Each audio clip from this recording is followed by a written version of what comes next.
Uçakta yankılanan sert ve yüksek bir ses, kabindeki herkesi dondurdu. "Size son kez söylüyorum. Uçağın arkasına geçin, yoksa güvenliği çağırırım." Baş hostes Clara'nın sözleri tehdit doluydu.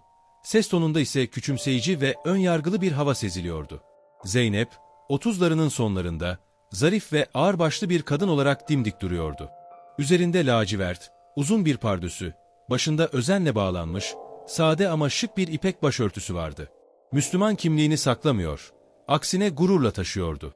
Gözlerini sakin ama kararlı bir şekilde Clara'ya dikti ve net bir sesle, "Size zaten söyledim, yerimi değiştirmeyeceğim." dedi. Sesi yumuşaktı, ancak içinde kırılmaz bir güç barındırıyordu. Uçakta tüm gözler Zeynep'in üzerindeydi. Kimse az sonra olacakları tahmin edemezdi. Güçsüz sanılan bu kadın ayağa kalktığında, gerçekte kim olduğunu herkese gösterecekti. Uçak, öğleden sonra güneşiyle parıldıyor. Modern tasarımıyla yolcularına lüks bir yolculuk vaat ediyordu. Kabinin içi ihtişamlıydı. Yumuşak deri koltuklar, altın detaylar ve herkese özel hissettiren şık bir atmosfer. Yolcular, marka valizleriyle kendinden emin adımlarla ilerliyor. Özel jetin konforuna yerleşiyordu. Kimi telefonlarıyla meşguldü, kimi hosteslerin ikram ettiği şampanyayı yudumluyor. Fonda hafif bir müzik kabini dolduruyordu. Zeynep Demir, yolcular arasındaydı. Sade ama asil duruşuyla dikkat çekiyordu. Amerikalı milyarder James Carter'ın eşi olarak tanınıyordu. Ancak burada kimse onun kim olduğunu bilmiyordu. Müslüman ve Türk kimliğini başörtüsü ve zarif giyimiyle gururla taşıyor. Fakat gösterişten uzak duruyordu. Adımlarını ölçülü atarak kabine girdi. Bakışları kararlıydı. Bu yolculuk onun için sıradan bir seyahat değildi. Dünyanın dört bir yanındaki yardım vakıflarını ve yatırımlarını denetlemek için gidiyordu. Kapıda baş hostes Clara bekliyordu. Kusursuz kesilmiş üniforması, sert ve soğuk bakışlarıyla yolcuları tek tek karşılıyordu. Bazılarına samimi, bazılarına ise mesafeli davranıyordu. Clara için düzen, insanların görünüşüne göre değişen bir kavramdı. Zeynep içeri adım attığında, Clara'nın yüzündeki sahte gülümseme anında kayboldu. Soğuk ve mesafeli bir sesle, "Hoş geldiniz." dedi. Sadece 2 kelime ama içinde açık bir önyargı gizliydi. Zeynep sessizce başını salladı. Hiçbir şey söylemeden ilerledi. Ancak Bay ve Bayan Thompson bu anı dikkatle izliyordu. Thompson çifti, 60'lı yaşlarında, uçağın müdavim yolcularındandı. Bayan Thompson küçük örgü çantasını tutuyor. Parmakları ipliğe uzanmak için sabırsızlanıyordu. Bay Thompson ise katlanmış gazetesiyle etrafı inceliyordu. Clara onlara yaklaşırken yüzü birden aydınlandı. Gülümsemesi genişledi. "Günaydın, Bay ve Bayan Thompson, sizi tekrar görmek harika." Zeynep omzunun üzerinden dönüp bu ikiyüzlü tavrı fark etti. Yüzü sakindi ama gözleri her şeyi gören bir bilgelikle parlıyordu. Diğer yolcular yerlerine geçerken Clara kabini dolaşıyor. Her şeyin eksiksiz olduğundan emin oluyordu. Thompson çiftine dönüp güler yüzle, "Kalkıştan önce size getirebileceğim bir şey var mı?" diye sordu. Bayan Thompson kibarca başını sallayıp örgüsüne dönerken, Bay Thompson kahvesini işaret ederek memnuniyetini belirtti. Ancak Clara, Zeynep'in yanından geçerken tavrını değiştirdi. Gözleri, Zeynep'in koltuğunun altına düzgünce yerleştirilmiş şık çantasına kaydı.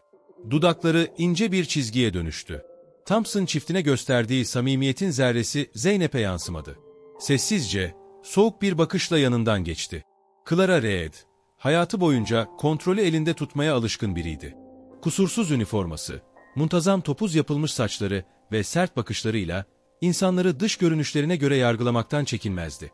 Zeynep'in başörtüsü, ağırbaşlı ve sessiz duruşu, Clara'nın gözünde yanlış olan her şeyi temsil ediyordu. Clara için Zeynep, burada olmaması gereken biriydi. Hızlı ve sert adımlarla yaklaştı. Yüzünde zorlama bir gülümseme ama gözlerinde küçümseyici bir bakış vardı. "Affedersiniz, hanımefendi," dedi. Sesi kibar gibi görünse de aşağılayıcıydı. "Sanırım yanlış yerdesiniz." Zeynep başını kaldırdı. Sakin ve kendinden emin. "Sanmıyorum, bu koltuk bana ait." Clara'nın yüzündeki sahte gülümseme kayboldu. Sesi sertleşti. "Hiç sanmıyorum. Burası özel yolcular için." O an çevredeki yolcular sessizleşti. Gözler bu konuşmaya çevrildi. Yan koltuktaki gösterişli giyimli bir kadın başını uzatarak izlemeye başladı. Karşı sıradaki bir iş insanı, Clara'nın tavrından rahatsız olmuş bir ifadeyle bakıyordu. Zeynep sakin ve kararlı bakışlarla, "Bence yolcu listenizi kontrol etseniz iyi olur. Varsayımlarla hareket etmeyin," dedi. Clara'nın kaşları çatıldı. Sesi daha da sertleşti. Listeye bakmama gerek yok. Kimlerin burada olması gerektiğini iyi bilirim. Kabin gerginleşti. Yolcular fısıldaşmaya başladı. Kalkmıyor ki. Eğer yanlış koltuktaysa, Clara kollarını göğsünde kavuşturdu. Küçümseyici bir bakışla, hemen arka tarafa geçin, yoksa güvenliği çağırırım. Zeynep başını hafifçe yana eğdi. En ufak bir korku belirtisi göstermeden. İsterseniz kimi çağırırsanız çağırın, ama kalkmayacağım. Ön sıradaki gösterişli kadın sessizce, aman tanrım diye fısıldadı. Karşıdaki iş insanı, Clara'ya kaşlarını çatarak dikkatle baktı. Clara artık iyice öfkelenmiş, yanındaki genç uçuş görevlisi Emma'ya döndü. Emma, hemen bu hanımefendiyi arkaya al. Emma'nın gözleri büyümüş. Zeynep ve Clara arasında kalmıştı. Zeynep'in yolcu listesini kontrol edin sözü hala kulaklarındaydı. Bir şey söylemek istedi. Ama Clara'nın sert bakışı onu susturdu. İsteksize başını salladı. Öne adım attı. Zeynep hafifçe doğruldu. Gözlerini Clara'dan ayırmadan. Yaptığınız şeyi bir kez daha düşünün. Sesi yumuşaktı. Ama altında güçlü bir uyarı vardı. Clara alaycı bir şekilde güldü. Ben ne yaptığımı gayet iyi biliyorum. Şimdi kalkın. Clara'nın sesi daha da sertleşti. Parmağıyla uçağın arkasını işaret ederek. Burada olmanız gerekmiyor. Sesi sabırsızlıkla doluydu. Kabindeki yolcular sessizliğe büründü. Herkes olup biteni nefesini tutarak izliyordu. Gerilim havada elle tutulur gibiydi. Zeynep hafifçe geriye yaslandı. Gözlerini Clara'dan ayırmadan. İnsanlar hakkında hemen hüküm vermemelisiniz, dedi. Yumuşak ama derin anlam yüklü bir sesle. Clara alaycı bir gülümsemeyle ve siz de ödemediğiniz koltuklara oturmamalısınız, diye karşılık verdi. O an kabin iyice sessizleşti. Yolcular merakla bakıyor. Herkes Zeynep'in ne diyeceğini bekliyordu. Ama Zeynep sessizliğini korudu. Telefonunu eline aldı. Hiçbir şey olmamış gibi sakince birkaç tuşa bastı. Sonra telefonu kol dayamasına bıraktı. Büyük bir hata yapıyorsunuz, dedi. Gözleri hala Clara'daydı. Sesi sakin ve güvenliydi. Sözleri kabine yayıldı. Ama Clara umursamazca başını iki yana salladı. Göreceğiz, diye homurdandı. Sonra Emma'ya döndü. Hadi, onu arkaya al. Emma tereddütle kıpırdadı. Ama adım atamadı. Clara'nın öfkesi büyürken, Zeynep yerinden bile kıpırdamıyordu. Hemen arkaya geçin, yoksa güvenliği çağırırım. Clara'nın sesi sert ve küçümseyici bir şekilde yankılandı. Zeynep gözlerini Clara'dan ayırmadan, sakince, size zaten söyledim, kalkmayacağım. Sesi huzurluydu. Ama taşıdığı kararlılık herkesi şaşkına çevirdi. Ön sıradaki gösterişli kadın, yanındaki arkadaşına eğilip fısıldadı. Kesin beleşe binmeye çalışıyor. Clara bunu duyunca alaycı bir gülümsemeyle hemen söze atladı. Aynen öyle görünüyor, dedi. Kollarını göğsünde kavuşturup diğer yolculara dönerek. Kurallar boşuna yok. Bazı insanlar saygı göstermeyi bilmiyor. Zeynep sessizdi. Bakışları Clara'nın gözlerinde, dimdik ve güçlü. Hiçbir kelimeye ihtiyaç duymadan kararlılığı her şeyi anlatıyordu. Bu sırada Emma, kenarda beklerken gözleri yolcu listesine kaydı. Titreyen elleriyle Zeynep'in ismini arıyordu. Tam o anda Clara sertçe seslendi. Emma, ne yapıyorsun? Emma irkildi, çekinerek. Sadece listeye bakıyordum. Belki, Clara sözünü keserek. Ben hallediyorum, sen karışma. Emma başını eğdi. Sessizce geri çekildi. Ne Zeynep'i savunabiliyordu, ne de içten içe hissettiği rahatsızlığı dile getirebiliyordu. Tam o sırada sıradaki nazik görünümlü bir adam öne eğildi. Şık bir takım elbise içindeydi. Sesi kibar. Affedersiniz, hanımefendi, her şey yolunda mı? Zeynep ona bakarak hafifçe gülümsedi. İyiyim, teşekkür ederim. Adam daha fazla konuşmadan, Clara hızla araya girdi. Beyefendi, lütfen olaya karışmayın, dedi sertçe. Sonra Zeynep'e dönerek parmağını ona doğrulttu. Siz bu kargaşanın sebebisiniz. Adamı salladı, sakince. Bence asıl sorunu çıkaran sizsiniz. Clara'nın yüzü öfkeyle kıpkırmızı oldu. Kontrolünü iyice kaybetmiş halde Zeynep'e bağırdı. Yeter. Ya kalkarsınız, ya da sizi uçaktan attırırım. Zeynep gözlerini ondan ayırmadan, deneyebilirsiniz, dedi sakince. Clara elleri titreyerek ne yapacağını bilemeden kala kaldı. Kabinde tam bir sessizlik hakimdi. Clara öfkesini artık zapt edemez hale gelmişti. Sesi titreyerek Zeynep'e doğru eğildi. Neden yanlış koltukta oturduğunu kabul etmiyorsun da herkesin zamanını harcıyorsun? Zeynep sessizliğini bozmadı. Sakinliği Clara'yı daha da öfkelendirdi. Dişlerini sıkarak Zeynep'i şimdilik yalnız bırakıp diğer işlerine dönmeye karar verdi. Sinirle koridorda yürümeye başladı. Topuklu ayakkabılarının halıdaki sesi kabindeki gerginliğini iyice artırıyordu. Elinde bir tepsi dolusu su bardakları vardı. Yüzü gergin, adımları sertti. Zeynep sessizce yerinde oturuyor. Elindeki kitaba dönmüş gibi görünüyordu. Yolcular hafif sohbetlere dalmış. Ama havadaki gerginlik herkesin üzerindeydi. Clara, bay ve bayan Thompson'a su servisi yaptı. Sonra arkadaki yolculara ilerledi. Ama Zeynep'in yanından geçerken göz ucuyla bakıp hiçbir şey demeden geçti. Zeynep sabırla bekledi. Tepside neredeyse hiç su kalmamıştı ki nazikçe seslendi. "Affedersiniz, bir su alabilir miyim?" Clara küçümseyici bir bakışla, "Müsait olduğumda getiririm," deyip arkasına bile bakmadan uzaklaştı. Zeynep sadece gözleriyle Clara'yı takip etti. Yine tek kelime etmeden. Dakikalar geçti. Zeynep hafifçe doğrulup daha rahat oturmaya çalışırken, bacağını hafifçe koridora uzattı. Clara yeniden tepsiyle dönerken Zeynep'in bacağını fark etti. Ama durmak yerine bilerek yönünü değiştirmedi. Tepsi kaydı. Bardaklardaki sular Zeynep'in üzerine döküldü. Clara sahte bir şaşkınlıkla yüksek sesle bağırdı. "Bacağınıza dikkat edin. Her yeri batırdınız." Kabindeki yolcular bir anda başlarını çevirdi. Herkes şaşkındı. Zeynep ıslanan pantolonuna şöyle bir bakıp sakince, "Ama siz gelip bana çarptınız," dedi. Gözlerini ondan ayırmadan devam etti. "Sadece herkes gibi saygı görmek istiyorum. Eğer bu fazlaysa, belki de burada olmaması gereken kişi ben değilim." Kabinde derin bir sessizlik oldu. Clara'nın yüzü öfkeyle kızardı. Eğildi, alçak ve tehditkar bir sesle, "Benimle böyle mi konuşuyorsun?" Ve o anda kendini tutamayıp aniden Zeynep'e tokat attı. Ses kabinde yankılandı. Tüm yolcular nefesini tuttu. Karşı sıradaki iş insanı hızla ayağa kalktı. Gözleri öfkeyle açılmıştı. Emma ellerini ağzına kapatmış, şok içinde kalmıştı. Hatta az önce alaycı bakışlar atan gösterişli kadın bile donup kalmıştı. Zeynep yavaşça doğruldu. Ellerini kucağında birleştirdi. Yüzü ifadesiz ama gözleri dimdik ve sertti. Kabindeki herkes sessizce bekliyordu. Zeynep gözlerini Clara'ya dikti. Sesi soğuk ve net, "Hayatınızın en büyük hatasını yaptınız." Clara ilk kez geri çekilir gibi oldu. Ama Zeynep hiçbir duygusunu göstermeden devam etti. "Şimdiye kadar sabrettim ama sınırı aştınız." Clara'nın yüzü gerildi. Çenesi kasıldı. Elleri yumruk oldu. Ellerini yanlarına sıkarak sesini iyice yükseltti. "Sınırı aşan sensin. Uçağa bindiğin andan beri huzursuzluk çıkarıyorsun." Zeynep kımıldamadı. Tokadı silmeye ya da karşılık vermeye bile gerek duymadı. Yavaşça doğruldu. Bakışlarını Clara'ya dikti. Sakinliğini koruyordu. Ama gözlerindeki kararlılık kabindeki herkes tarafından hissediliyordu. "Bunu yaptığınıza pişman olacaksınız," dedi. Yumuşak ama kesin bir sesle. Kabine buz gibi bir sessizlik yayıldı. Zeynep'in sesindeki o sessiz güç adeta Clara'yı sardı. Clara ilk kez bocaladı.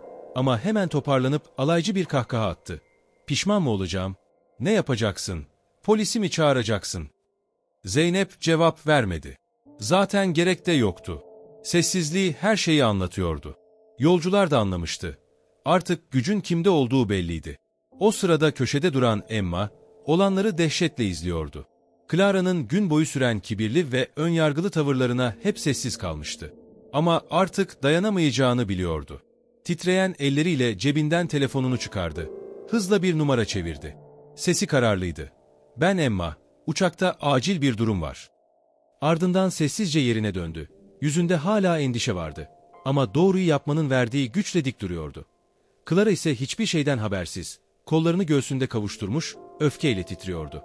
Ama herkes farkındaydı. Otoritesi sarsılmıştı. Zeynep hala yerinde sakin ama dik oturuyordu. Kabindeki gerilim havada asılıydı. Yolcular gözlerini onlardan ayıramıyor. Ne olacağını bekliyordu. O anda ön sıradan genç bir kadın hafifçe Zeynep'e doğru eğildi. Fısıltıyla, "İyi misiniz?" Zeynep ona döndü. Hafifçe gülümsedi. "İyiyim, merak etmeyin." Uçakta mutlak bir sessizlik vardı. Sadece motor sesi duyuluyordu. Ama herkes biliyordu ki bu iş henüz bitmemişti. Zeynep, suyla ıslanmış kıyafetine aldırmadan, dik bir duruşla gözlerini Clara'ya dikti. "Tek istediğim, bana da diğer yolculara gösterdiğiniz saygıyı göstermeniz. Ama siz sadece görünüşüme bakarak, burada yerim olmadığını düşündünüz. Clara'nın yüzü gerildi. Elindeki tepsiyi sıkıyordu. Yanına yaklaşarak alaycı bir sesle, "Saygı mı? Saygıyı önce hak edersin. Senin gibi insanlara saygı duymam." Kabin buz kesti. Yolcular yerlerinde kıpırdadı. Sessizce fısıldaşmaya başladı. Herkes şimdi ne olacak diye merakla bakıyordu. Zeynep bu sözler karşısında ilk kez gözlerini hafifçe kıstı. Sesi hala sakindi ama sertleşmişti. "Bunu söylememeliydiniz." Clara kollarını tekrar kavuşturdu. Meydan okurcasına, "Aman, lütfen. Sana yeterince sabrettim. Belki de şimdi anlamışsındır. Her davranışın bir sonucu olur."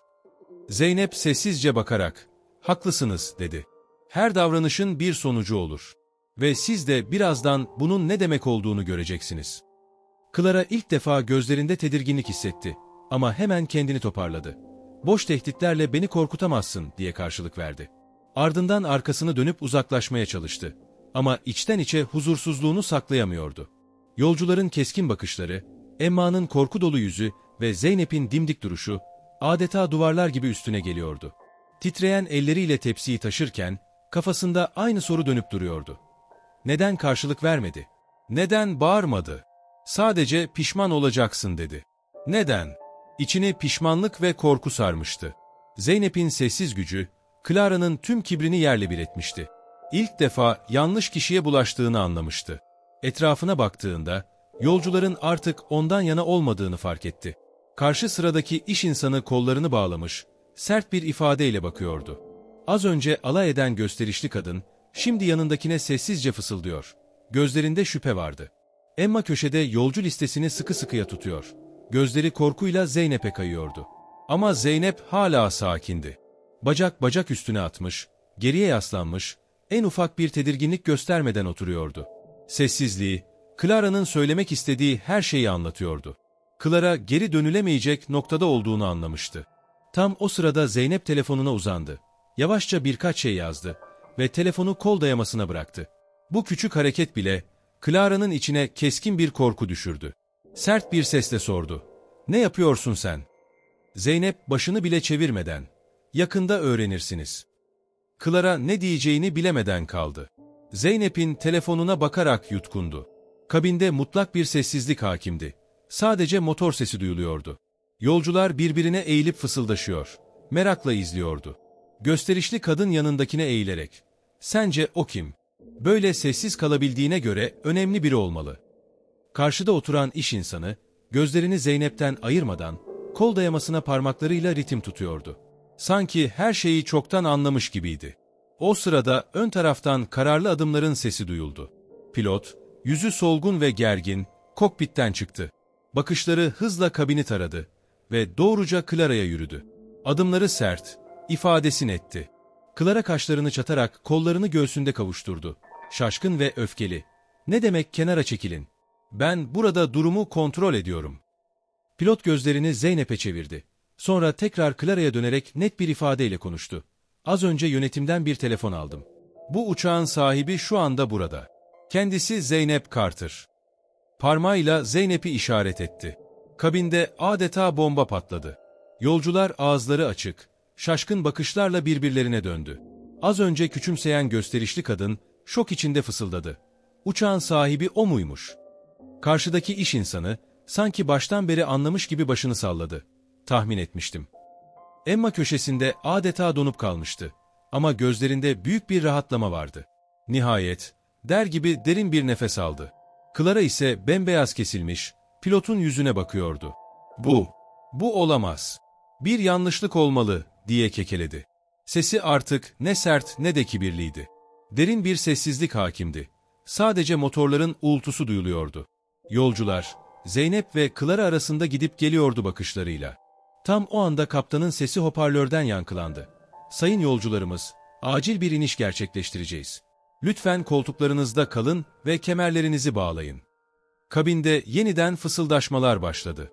İş insanı Zeynep'e eğilerek, "Ne oluyor? Neden iniyoruz?" Zeynep sadece hafifçe gülümsedi. Cevap vermedi. Ama yüzündeki kendinden emin ifade her şeyi anlatıyordu. Clara göz ucuyla kokpite baktı. Endişeyle kaşlarını çattı. Kontrolü tamamen kaybettiğini anlamıştı. Uçak yumuşak bir iniş yaptı. Hemen ardından simsiyah, lüks bir su uçağın yanına yanaştı. Kapılar açıldı. İki şık giyimli asistan hızlı ve kararlı adımlarla uçağa çıktı. Tüm yolcular sessizlik içinde olan biteni izliyordu.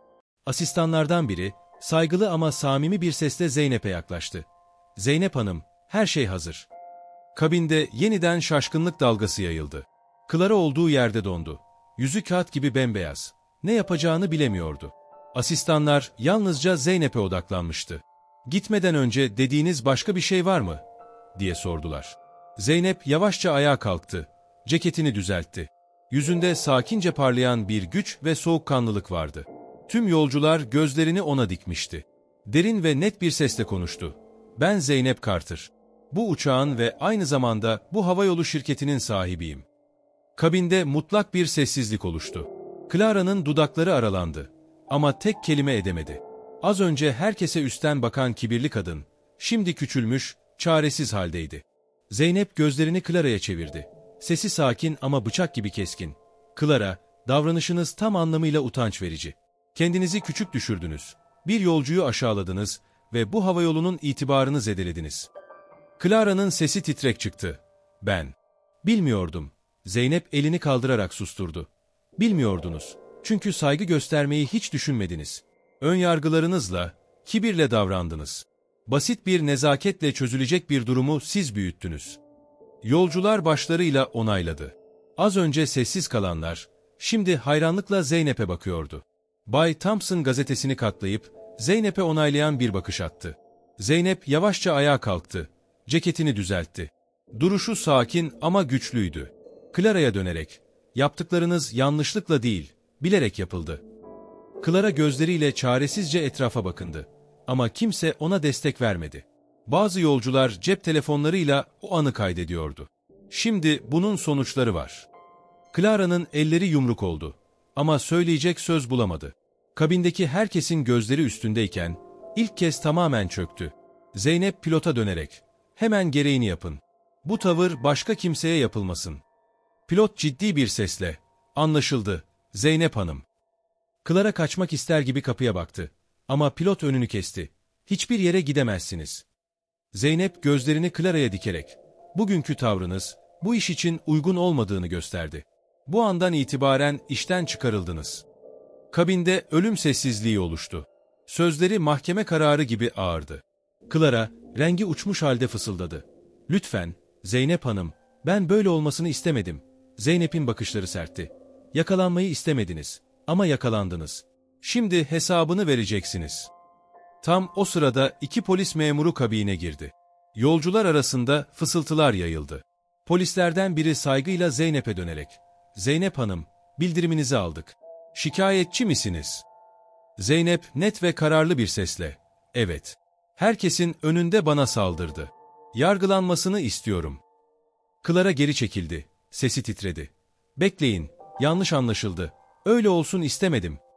Polis kelepçeleri çıkararak, "Hanımefendi, saldırı suçundan tutuklusunuz. Söylediğiniz her şey mahkemede kullanılabilir." Clara çaresizce etrafına bakındı.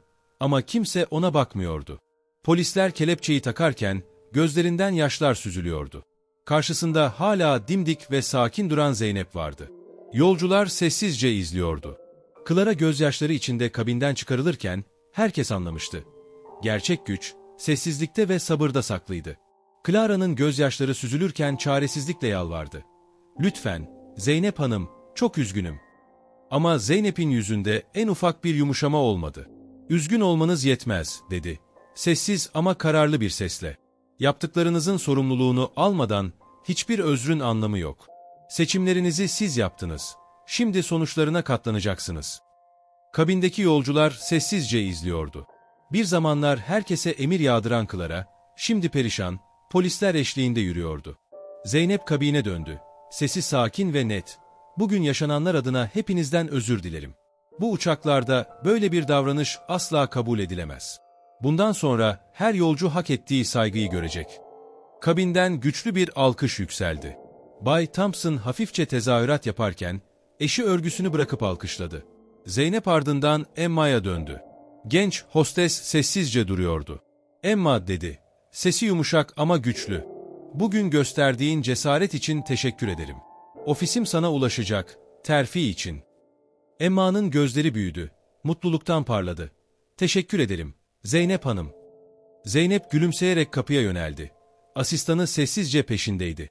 Uçakta hava tamamen değişmişti. Gerginlik yerini saygı ve hayranlığa bırakmıştı.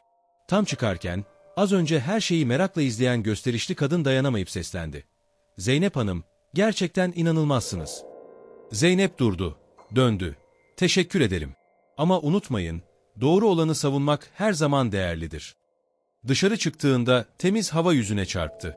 Siyah SUV kapıda bekliyordu. Şoför kapıyı saygıyla açtı. Asistanları yanına yaklaşıp sessizce planları anlatıyordu. Ama Zeynep'in aklı hala uçakta yaşananlardaydı. Aylar sonra mahkeme günü geldiğinde, Clara bitkin ve yorgun bir halde salona girdi. Yüzü solgundu. Gözlerindeki o eski kibirden eser yoktu. Salon doluydu. Basın mensupları, insan hakları savunucuları, Zeynep'i desteklemek için gelen kalabalık. Zeynep yine her zamanki gibi dik ve asil duruyordu. Clara titreyen adımlarla kürsüye yaklaştı. Sesi kısık, utanç doluydu. Sayın Hakim, çok pişmanım. O gün yaptıklarım için Zeynep Hanım'dan ve herkesten özür diliyorum. Karşımda kimin olduğunu düşünmedim. Ama aslında mesele onun kim olduğu değilmiş. Ben bunu şimdi anladım. Gözleri dolmuş haldeydi. Salonda sessizlik hakimdi. Zeynep gözlerini Clara'dan ayırmadan, hiç eğilmeden bakıyordu. Hakim Zeynep'e dönerek söz hakkı verdiğinde, Zeynep'in sesi net ve kararlıydı. Sayın Hakim, burada sadece kendim için değil, benim gibi susturulmuş, aşağılanmış, hor görülmüş herkes için bulunuyorum. Bir daha kimsenin ne kıyafetiyle, ne inancıyla, ne kimliğiyle böyle bir muameleye maruz kalmasını istemiyorum. Herkes onurlu yaşamayı hak eder. Salondan hafif bir mırıltı yükseldi. Hakim başını sallayarak kararını açıkladı. Clara Reed, kamuya açık alanda fiziksel saldırı ve hakaret suçundan cezalandırılmıştır. Ayrıca Zeynep Carter'a manevi tazminat ödemesine ve kamusal bir özür yayınlamasına karar verilmiştir. Clara olduğu yerde titredi. Ellerini birleştirip yalvarırcasına Zeynep'e döndü. Zeynep Hanım, lütfen, çok üzgünüm, ne olur affedin diye hıçkırdı. Zeynep ise dimdik durarak, gözlerini kaçırmadan, sessiz ama sert bir sesle, üzgün olmanız, yaptıklarınızın sonuçlarını ortadan kaldırmaz. Siz seçimlerinizi yaptınız. Şimdi de bedelini ödeyeceksiniz. Mahkemeden çıkışta gazeteciler Zeynep'e mikrofon uzattı. Clara'nın pişmanlığı sizi etkiledi mi? Onu affedecek misiniz? Zeynep gözlerini hafifçe kıstı. Bakışları kararlıydı. Affetmek, adalet sağlanmadan olmaz. Pişmanlık, sorumluluk almadan bir anlam ifade etmez. O gün bana değil, insanlığa saldırdı. Bu yüzden affetmek değil, adalet sağlamak önemli. O sırada etrafındaki insanlar alkışladı. Bazıları gözyaşlarını tutamadı. Zeynep yine sessiz ve vakur bir şekilde yoluna devam etti. Bu olaydan sonra Zeynep'in sahibi olduğu havayolu radikal kararlar aldı. Artık tüm personel insan hakları ve ayrımcılık karşıtı eğitimlerden geçecekti. Her yolcu değerlidir sloganı şirketin duvarlarında yer aldı. Şirketin tüm uçaklarında her yolcuya eşit, saygılı ve kibar davranılması zorunlu kılındı. Clara'nın resmi özür mektubu ve kamuya açık pişmanlığı, havayolunun resmi sayfasında yayınlandı. Ama Zeynep o açıklamalara rağmen şu cümleyi kurdu. Asıl önemli olan, dersin alınıp alınmadığıdır. Eğer insanlar artık görünüşe göre değil, kalbe göre yargılamayı öğrenirse, işte o zaman amacımız yerine ulaşır. Aylar sonra Zeynep yine başka bir uçuşa bindi. Kabin bu kez bambaşka bir havadaydı. Herkes saygılı, kibar ve içten davranıyordu. Baş hostes Zeynep'e doğru yaklaşarak gülümsedi. Hoş geldiniz, Zeynep Hanım. Sizinle uçmak bizim için onur. Zeynep de tebessümle başını salladı. Teşekkür ederim, dedi ve koltuğuna geçti. Camdan gökyüzüne bakarken içini tarifsiz bir huzur kapladı. Yaşadığı o zor anlar, sadece kendisi için değil, başkaları için de güçlü bir değişime yol açmıştı. Uçak hızla havalanırken, Zeynep camdan dışarı bakıp kendi yansımasını gördü. O anda kalbinden geçenleri kimse bilmiyordu. Ama bir tek şeyi biliyordu. Değişim başlamıştı ve artık kimse bir başkasına sen burada olamazsın diyemeyecekti. O gün yaşananlar, sadece uçakta değil, dünyada yankı bulmuştu. İnsanlar sosyal medyada Zeynep'i konuşuyor, ona destek veriyordu. Saygı her şeyden önemli etiketi günlerce trend oldu. Zeynep birkaç hafta sonra kameraların karşısına geçerek kısa ama etkili bir video yayınladı. Lüks sadece gösteriş değildir, diyordu. Gerçek lüks, herkese saygı gösterebilmek, herkesi değerli hissettirebilmektir.